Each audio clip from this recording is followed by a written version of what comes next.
এই হচ্ছে অবস্থা, গাছটা ভেঙে পড়েছিল, এরকম অবস্থা। এখন সারানোও হয় না, আমিও থাকি না বাড়িতে, আসি না। খুব খারাপ অবস্থায় পড়ে রয়েছে বাড়িটা, খুব খারাপ লাগে আসলে। কারণ আমি স্কুলে আসলেও আমি বাড়িতে ঢুকে আবার আমি শিলিগুড়ি চলে যাই, যদি বৌদি এখানে একা থাকে, বৌদি এখান থেকে যাতায়াত করতে পারে না, হাঁটতে চলতে সমস্যা, বাসে উঠতে সমস্যা। এটা হচ্ছে পিছন দিকটা, এটা সামনের দিকটা। এখানে কম লাগাচ্ছিল, এটাও এখন নেই, কেটে ফেলা হচ্ছে না। এরকম করে বাড়িতে আর বিলিভ করছে না, তো এরকম করে। এই যে বেলা হলো, এখন রুটি আর একটু ভাজা খাচ্ছে। এই যে সকাল থেকে মাথা গরম, কালকের থেকে মাথা গরম, এরকম করে আছে দেখো সবাই। ইউটিউবে ভিডিও দেয় নাই, এই একটা ঝামেলা চলছে একটু, ওই জন্য খাওয়া দাওয়া সব বন্ধ করে এই এরকম করে আছে দেখো। এরকম কি করা যায় বলো? শরীর খারাপ খুব, দুদিন থেকে ইউটিউবে আসে নাই, মনোরস ঠিক নাই, বেতনও এবার পেলাম না, স্কুল দৌড়াদৌড়ি করলাম, অনেকবার গেলাম,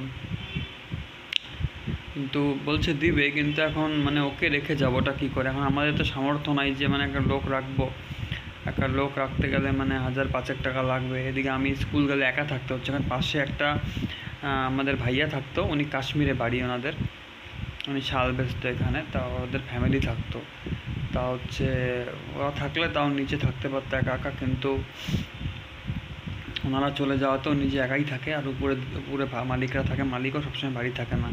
তা আমি এত দূরে আমার স্কুল, তা মানে আমি প্যারা টিচার স্কুলের, এত দূরে গেলে এখন মানে ওকে একা থাকতে লাগবে, ওকে নিয়ে গেলে খরচা হয়ে যাচ্ছে প্রচুর, গাড়ি ভাড়া করতে হচ্ছে, অর্ধেক বাসে যেতে হচ্ছে, খাওয়া দাওয়া ঠিক করে হচ্ছে না, আর ওর তার মধ্যে চেস্ট লাইন করা আছে, যার জন্য মানে ওর সমস্যা হয়ে যাচ্ছে ভীষণ আর কি বাড়ি গেলে। তা ওই জন্য ভিডিও দিতে পারিনি, খুব শরীর খারাপ ছিল 2 দিন মারাত্মক রকমের। তা এখন এই 2 দিন তারপরে আমরা আমাদের সবাইকে বললাম, বাড়িতে বললাম, একে ওকে বললাম, বন্ধুরা মিলে কিছু হেল্প করে দিল আমাদেরকে আজকে। এই হেল্প দিয়েও ট্রিটমেন্ট আপাতত হবে, আর ট্রান্সপ্লান্টের তো কোনো খবরই নেই। আর ডাক্তারকেও বললাম, যে ডাক্তার আমাদের দেখে যেরকম অবস্থা, আর হচ্ছে এই হলো আর কি সমস্যা আর কি। তা এখন মন টন খারাপ, ইউটিউবে ভিউ হচ্ছে না, আর সেরকম আমাদের আমাদের এখন বাড়ি, আমাদের জমি, আমাদের বাড়ি জমি বাড়ি তো কিছুই নেই, বাড়িটা আছে, বাড়িটাও সেল করতে দিচ্ছে না। সেদিনকে আলাপ করতে গেলাম, বাড়িটা সেল করলেও সম্পূর্ণ ট্রান্সপ্লান্টটা হয়ে যেত, কিন্তু বাড়িটা বিক্রি করতে দিচ্ছে না আমার বাড়ির লোক, আমার বাড়িটাই, আর ওর বাড়িতে আগেই সেল করছে, তার সেরকম হেল্পও আসে না। লামসাম একটা বিগ অ্যামাউন্ট একটা হেল্প দরকার, প্রায় মিনিমাম 1 লাখ 2 লাখ তো হেল্প দরকারই। এখন কে করবে এত হেল্প? এত যারা ক্যাম্পেনিং করছে, আবার এনজিওতে দেওয়া হয়েছে, একটা দেখা যাক কী হয়। মন মেজাজ ঠিক নেই, দেখি ইউটিউবে আসবে, মাঝে মাঝে আসবে। এখন খুব স্ট্রাগল করতে হচ্ছে, তা ভিউ হলে তাও একটা হতো, তাও সমস্যা অনেক, এই জন্য আর কি। তাও ভিডিও দেখতে থাকো সবাই, দেখি সামনের জুন মাসে কি হয়, আদৌ বেতন পাবো কিনা জানি না। স্কুল করতে পারলে তাহলে বেতন পাবো, যদি কোনো কাজের লোক রাখতে পারি, ওকে রেখে তারা যেতে পারি আর কি।